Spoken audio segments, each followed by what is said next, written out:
Hello दोस्तों, प्रतिमा GS academy पे आप सभी का स्वागत है। दोस्तों, आप सभी देशवासियों को और चैनल से जुड़े हुए सभी छात्रों को चंद्रयान 3 के सफल लैंडिंग के लिए बहुत बहुत शुभकामनाएं। और प्रतिमा जीएस एकेडमी की तरफ से इसरो के समस्त वैज्ञानिकों, इस अभियान से जुड़े हुए सभी लोगों को बहुत बहुत बधाई, बहुत बहुत शुभकामनाएं। दोस्तों, चंद्रयान 3 चंद्रमा के दक्षिणी पोल पर सॉफ्ट लैंडिंग कर चुका है और यह अभियान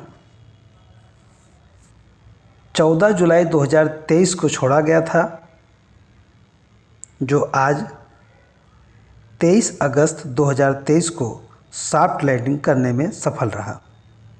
तो यहाँ पे जो परीक्षा से संबंधित किस तरह के प्रश्न पूछे जाएंगे, किस तरह के प्रश्न आएंगे, आपको यहाँ पे ध्यान रखना है।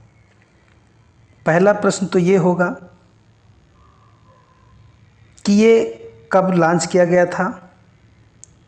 तो 14 जुलाई को लॉन्च किया गया था। और कहाँ पर इसे सॉफ्ट लैंडिंग कराया गया है। तो लैंडर चंद्रमा के दक्षिणी ध्रुव पर सॉफ्ट लैंडिंग कराया गया है और भारत ऐसा करने वाला एकमात्र देश बन गया है।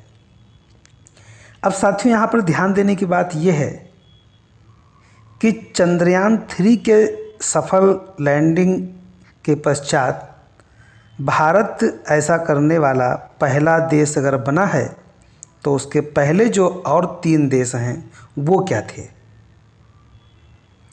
तो यहाँ आपको मैं बता दूं कि भारत चंद्रमा पर पहुँचने वाला चौथा देश है, लेकिन दक्षिणी ध्रुव पर पहुँचने वाला पहला देश है। और जो 3 अन्य देश हैं, अमेरिका, रूस, चीन, इन्होंने जो अपने चंद्र मिशन भेजे, उन्होंने उसे भूमध्य रेखा पर, जो वहाँ की भूमध्य रेखा है चंद्रमा की, वहाँ पर उन्होंने लैंड करवाया है। जबकि ध्रुव पर, चाहे दक्षिणी ध्रुव हो या उत्तरी ध्रुव हो, तो उत्तरी या दक्षिणी ध्रुव पर जो है सॉफ्ट लैंडिंग कराना कठिन होता है। जबकि भूमध्य रेखा पे, जहाँ पर सूर्य का प्रकाश बराबर पड़ता रहता है, वहाँ पे लैंड कराना आसान होता है, जोखिम कम होता है। तो जो अन्य 3 देश हैं उन्होंने कम जोखिम के साथ अपने चंद्रयान को भेजा, जबकि भारत ने दक्षिणी ध्रुव पर अपना चंद्र मिशन भेज करके और सफल लैंडिंग करा करके एक इतिहास बना दिया है और ऐसा करने वाला यह पहला देश बन गया है। 14 जुलाई को उड़ान भरी थी, 23 अगस्त को लैंड हुआ। साथियों, यहाँ पर ध्यान रहे कि 14 जुलाई के बाद में यह धीरे धीरे पृथ्वी के कक्ष से निकल करके और मून के तरफ इसके दिशा को बदला गया था 1 अगस्त को। उसके बाद में 6 अगस्त को, 17 अगस्त को, यानी क्रमशः इसे भेजा गया और इसलिए इसका सफ़र थोड़ा लंबा रहा। और 23 अगस्त को, आज यह 23 अगस्त को लैंड हो गया। इस लैंडर में 4 पेलोड लगाए गए थे और इसे LBM-3M4 से भेजा गया था। तो जो लॉन्च किया गया था, लॉन्च व्हीकल था जिसके माध्यम से भेजा गया था, उसका नाम था LBM-3M4। इस मिशन का उद्देश्य क्या था, किस उद्देश्य से इसे भेजा गया। तो इसका उद्देश्य है चंद्रमा की सतह पर सुरक्षित और नरम लैंडिंग करना, चंद्रमा पर रोवर पहुंचाना और इन सीटू वैज्ञानिक प्रयोगों का संचालन करना। इन सीटू वैज्ञानिक प्रयोगों का मतलब होता है कि जहां पर जो निर्धारित किया गया था स्थान, उसी स्थान पर सुरक्षित लैंडिंग करवा देना।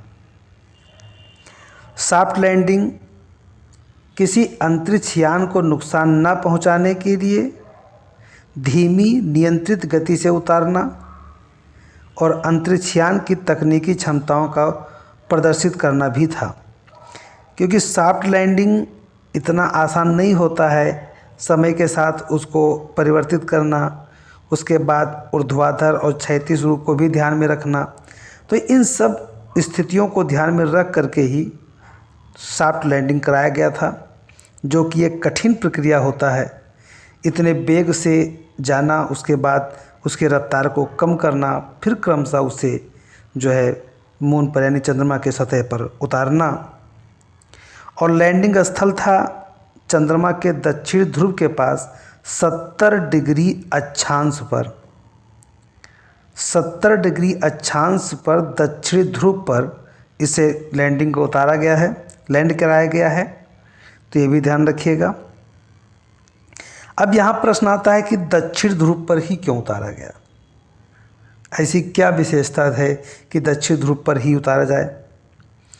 जैसा कि मैंने अभी बताया कि जो अन्य 3 देश हैं वो विषुवत पर चंद्रमा के अपने चंद्रयान को उतार करके एक कम जोखिम वाला स्थान और साधारणता आसानी से कह सकते हैं लैंड कराया जाना वहाँ पे संभव होता है, जबकि ध्रुवों पर यह आसान नहीं होता है। हमारा चंद्रयान 2 जो 2019 में भेजा गया था, सफल नहीं हो पाया था, वो भी दक्षिण ध्रुव के लिए ही गया था, और जो कि उससे हमने सीख लिया था उस असफलता से, तो हमें दक्षिण ध्रुव पर भेजना ही था। तो चंद्रमा के ध्रुवीय क्षेत्र अलग अलग हैं। कई हिस्सों में सूर्य की रोशनी नहीं मिलती है, वहाँ का तापमान बहुत माइनस में है, 230 डिग्री सेल्सियस से नीचे है। उपकरणों के संचालन में भी कठिनाई उत्पन्न होती है, हर जगह बड़े बड़े गड्ढे हैं। तो कहा जाता है जहाँ पर दिक्कतें हैं वहाँ पर, अब जो कि हम चंद्रयान भेज रहे हैं तो हम कुछ सीखने के लिए भेज रहे हैं, वहाँ पे रिसर्च करेंगे, खोज करेंगे। तो जहाँ पर आसानी से कोई चीज़ दिख जा रही है उसका खोज का क्या मतलब है। जो कि भारतीय वैज्ञानिकों ने सोचा कि हम एक ऐसी चीज़ों का स्थान पे खोज करें जहाँ पर अभी तक कोई नहीं पहुँच पाया है, और भारत के वैज्ञानिक चाह लें तो क्या नहीं कर सकते। वो चाहे तो मंगलयान भेज दिए, चाहे तो इतना आसानी से देखिए दक्षिण ध्रुव पर उतार भी दिए। तो उपकरणों के संचालन में कठिनाई उत्पन्न हुई, हर जगह बड़े बड़े गड्ढे थे। चंद्रमा के ध्रुवीय क्षेत्रों का अज्ञात रहना भी एक कारण था कि वहाँ की कोई जानकारी नहीं थी। अत्यधिक ठंडे तापमान में फंसी कोई भी चीज़ बिना अधिक बदलाव के जमी रह सकती है, या ऐसा अनुमान था कि वहाँ भी जमी रही होगी, और इसलिए दक्षिण ध्रुव पर भेजने का निश्चय किया गया। ध्रुवों की चट्टानें और मिट्टी प्रारंभिक सौरमंडल के बारे में सुराग प्रदान कर सकती हैं। साथ ही चंद्रयान 2 को भी 2019 में इसी क्षेत्र में उतारने की योजना थी, परंतु यह सॉफ्ट लैंडिंग नहीं कर पाया था। तो ये भी कारण थे दक्षिण ध्रुव पर भेजने का। अब दोनों में अंतर क्या था, चंद्रयान 2 और चंद्रयान 3 में क्या अंतर है। चंद्रयान 2 सॉफ्टवेयर और हार्डवेयर दोनों में समस्याएं हो गई थी, जबकि चंद्रयान 3 में ऐसी कोई समस्या नहीं रही है। चंद्रयान 2 में सफलता आधारित डिजाइन किया गया था, और जबकि चंद्रयान 3 को विफलता आधारित डिजाइन किया गया। अब यहाँ पे आता है कि ये सफलता आधारित तो विफलता आधारित क्या है। अब जो कि चंद्रयान 2 जब भेजा गया था तो ये दिमाग में नहीं था कि अगर कोई समस्या आएगी तो हम उससे किस तरह निपटेंगे, लेकिन चंद्रयान 3 में इसे बाकायदा समझा गया कि अगर हर मोड़ पर जब दिशा बदलेंगे या कुछ ऐसी समस्या आएगी, तो अगर समस्याएं आती रहेंगी तो हम उसको किस तरह से सामना करेंगे और कैसे उसे हम सही करेंगे। तो इसलिए इसे विफलता आधारित डिजाइन किया गया था। चंद्रयान 3 में अधिक ईंधन था, जिससे कि अगर कोई ईंधन की समस्या ना आ पाए।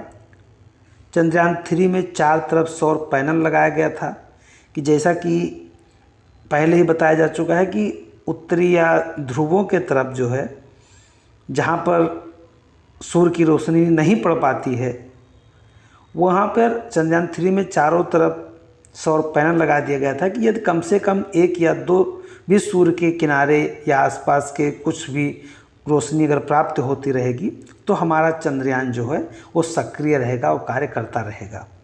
तो ये सब सोच करके चंद्रयान 3 को बहुत ही अलग तरीके से डिजाइन किया गया था। इसमें 4 चरण थे लैंडिंग के लिए। ये 4 चरण इस तरह के थे। नंबर 1 था रफ ब्रेकिंग चरण, जो आसानी से रफ्तार को धीरे धीरे कम करना था। और दूसरा था सतह से 7.42 किलोमीटर के ऊंचाई पर उसको अलग मोड़ देना था। तीसरे चरण में फाइन ब्रेकिंग चरण कहा गया। और चौथा और अंतिम चरण था टर्मिनल डिसेंट चरण। तो ये रहा हमारा चंद्रयान 3 का पूरा ब्यौरा, जो एग्ज़ाम के लिए महत्वपूर्ण था। 14 जुलाई को लॉन्च किया गया, 23 अगस्त को जाकर के सॉफ्ट लैंडिंग करने में सफल रहा। दक्षिण ध्रुव पर लॉन्च किया गया। भारत ऐसा करने वाला पहला देश बना। इसके पहले रूस ने लूना 25 को भेजा था, जो कि वह असफल हो गया था। तो इसलिए यहाँ से आपके महत्वपूर्ण प्रश्न मिल जाएंगे। धन्यवाद। जय हिंद, जय भारत।